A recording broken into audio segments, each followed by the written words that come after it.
좋아요, 구독! 위험자산 선호 심리가 회복되면서 달러화는 또다시 하락하고 있습니다. 네, 시장에서 달러화에 대한 얘기가 굉장히 많이 들려오고 있는데요. 달러화에 대한 전망 지금 바로 천명 마스터와 함께 짚어보도록 하겠습니다. 네, 천명 마스터님, 달러화가 오르고 내리고 위협받고 위협받지 않고 이런 얘기가 굉장히 많이 들려오고 있습니다. 달러화 한번 이야기해볼까요? 참 달러가 이제 뭐 어떻게든 제가 매번 나와서 드리는 말씀이지만 달러는 결국엔 가장 큰 핫 이슈죠. 누가 봐도 그건 부정할 수 없는 얘기고. 자, 작년까지만 해도 얘가 달러 인덱스가 114까지 갔던 게 지금 100일 초반대. 100일 초반대를 지금 계속 유지를 하고 있다는 자체. 자, 그거는 결국엔 어떻습니까? 일단은 달러에 대한 어떤 메리트가 지금 조금은 떨어지고 있다는 얘기죠. 자, 거기에다 또 뭐가 있냐. 일단은 미국의 어떤 부채, 아까도 다시 얘기했지만 미국 자체가 지금 흔들리고 있잖아요. 어떻게 봤든. 그래서 그러다 보니까 주변국에서도 계속 해방을 노는 뭐 중국이라든지 브릭스 단체들 자체가 이제 뭐 어떤 통화 시스템을 따로 가져가자. 얘기들이 많이 이제 돌면서 달러 자체가 지금 흔들림을 좀 많이 받고 있는 상태. 주변국으로 보더라도 이제 그런 것들이 복합적으로 엮여다 보니까 어때요? 달러가 지금 전혀 맥을 못 치면서 위험 자산이 뭡니까? 증시라든지 뭐 아까 이제 코인도 위험 자산이니까 그쪽으로 분산 투자가 되는 상황들이 연출을 하고 있어요. 그다음에 이제 그 기축 통화로도 또 이제 어떤 달러의 약세를 또 붙이고 있는 게 뭐냐면, 자, 22 유럽은 지금 미국보다 더 심각해요. 인플레이션이 많이 안 잡히고 있어요. 오히려 다시 작년으로 회귀가 되고 있는 그런 상황들을 데이터상에 많이 볼 수가 있다라는 거예요. 그래서 22 총재 리가르드 총재가 이번에도 0.50 빅스텝이죠. 빅스텝을 다시 올릴 것을 지금 단행을 하고 있다. 라고 하는데, 왜냐면 유럽은 또 이 상황이 또 이럴 수밖에 없는 거는, 자, 우크라이나 러시아 전쟁이 아직도 계속 진행형에 있잖아요. 그러다 보니까 미국보다 더 리스크가 더 많을 수밖에 없다라는 얘기죠. 그리고 이제 그렇게 나름대로 미국 못지않게 작년에 그죠, 금리를 엄청나게 올렸음에도 불구하고 미국보다 더 상태가 안 좋다. 그러면 상당히 심각할 수밖에 없죠. 그래서 0.50 올리면 이게 또 결국엔 달러하고 이제 어떤 경쟁 관계 있잖아요.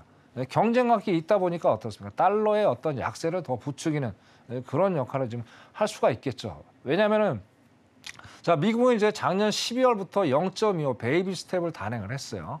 지금도 이제 5월 달에 또 베이비 스텝. 일단 갭이 일단 0.25라는 갭이 있잖아요. 그래서 아직은 뭐 이제 유럽 자체가 미국의 어떤 금리까지 쫓아오지는 못하겠지만 거의 근접해 있다는 자체가 달러의 어떤 약세를 계속 더 부추기고 있다라고 말씀을 드리고요. 자, 그에 반해서 좀 더 긍정적인 건 뭐냐면, 자, 어떤 BOJ가 이제 초완화 정책, 결국에는 이 제로 금리, 돈을 푸는 거를 계속 유지를 하겠다고 그랬어요. 정권이 BOJ 총재가 바뀌었음에도 불구하고. 자, 그러면 결국엔 뭐예요? 얘도 경쟁 관계에 있는 거잖아요. 달러하고. 그러면 달러가 얘가 이제 엔화 자체가 약세로 돌아서니까 달러의 어떤 강세를 또 부추길 수 있는 그런 역할을 할 수가 있죠. 그래서 일단 좋은 점도 있고 달러한테 좋은 점도 있고 나쁜 점도 있다. 이렇게 복합적으로 봤을 때 어떻습니까? 상당히 제가 보기에는 달러가 100일을 지킬 여지가 충분히 있겠다 또 봐야 돼요. 자, 그다음에 이제 달러가 더 올라갈 수 있겠다는 게 내일이 제일 중요해요. 내일이 D-Day잖아요. 내일 중요한 게 뭐냐면 여기, 자, 오른쪽 잠깐 보시고 돼요. 설명을 드릴게요. 네. 자, 일단은 연준이 제일 먼저 바라보는 건 뭐라 하죠? 개인 소비자 지출이죠. 개인 소비 지출.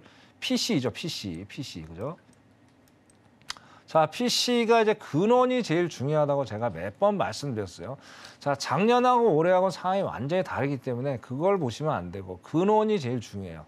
자, 근원 개인 소비 지출이 이제 전년 대비 저번 달에는 4.6이었어요. 근데 예상치는 4.5에서 4.6. 거의 근사치에 나온다는 얘기예요. 결국엔 변함이 별로 없죠. 전년에 비해서. 왜? 금리를 그렇게 올렸음에도 불구하고.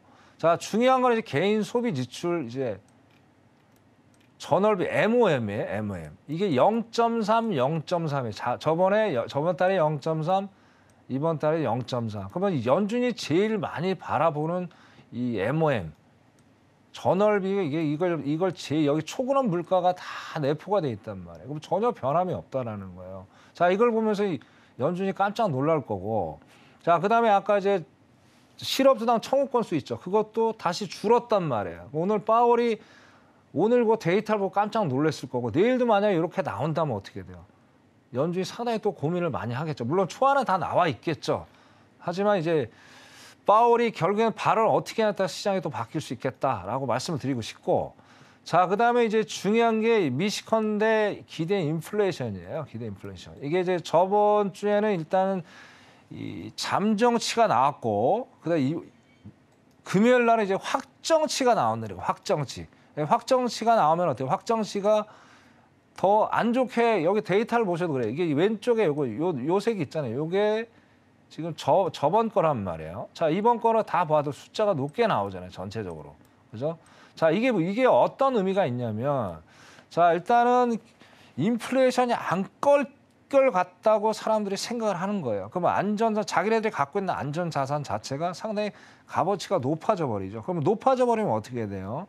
그 인플레이션을 잠들 상당히 애로점을 먹을 수밖에 없는 거죠. 그래서 근원 소비자, 근원 PC, 그다음에 이런 기대 인플레이션 자체가 상당히 안 좋게 나오기 때문에 연준이 강도 높은 어떤 정책을 펴나갈 거고 파월이 연설을 할 때 상당히 매파적인 발언이 나올 가능성이 상당히 높겠다. 그렇게 좀 말씀을 드리고 싶고요. 자, 그다음에 다음 페이지 한번 볼게요. 다음 페이지 중요한 건 이제 우리가 인덱스. 그래서 아까 이제 기술적으로 이제 봤을 때 자, 어떻습니까? 자, 오른쪽에 있는 게 달러 인덱스인데 어떻게 됐든 102를 한번 터치해서 꺾이는 상황을 좀 연출해 줬어요. 근데 결국은 어떻게 됐든 자, 3 바닥이 나왔죠. 기술적으로 봤을 때.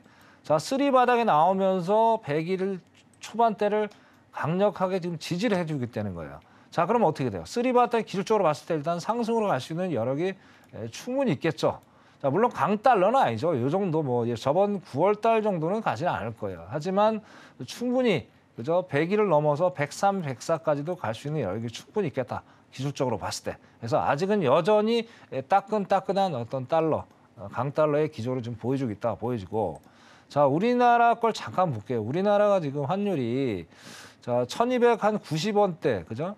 1290원 초반까지 가다가 지금 다시 한번 꺾여서 올라가는 상황인데 자, 아까 제가 보니까 1330원대였었어요. 자, 오늘 만약에 결국에는 어떻게 돼요? 나스닥 자체가 3대 지수 자체가 다시 한번 내리막을 걸어준다면 내일 또 우리나라 환율 자체가 상당히 또 올라갈 수 있는 여지가 있고 내일로 끝나는 게 아니죠. 자, 금요일 아까 말씀드린 PC라든지 기대 인플레이션이 예상보다 상당히 안 좋게 나아졌다. 그러면 결국엔 증시가 떨어지면서 금요일 날 환율이 엄청나게 급등을 하면서 월요일 날 다음 주 월요일 날 또 안 좋은 날을 또 맞을 수가 있다라는 거예요. 그래서 아직은 달러가 뭐 위험 선호 때문에 심리 때문에 이게 뭐 하락을 하고 있지만 장기적으로 봤을 때 하락은 조금 무리수가 있지 않겠느냐. 그렇게 말씀을 드리고 싶습니다. 여기까지 하겠습니다. 좋아요, 구독.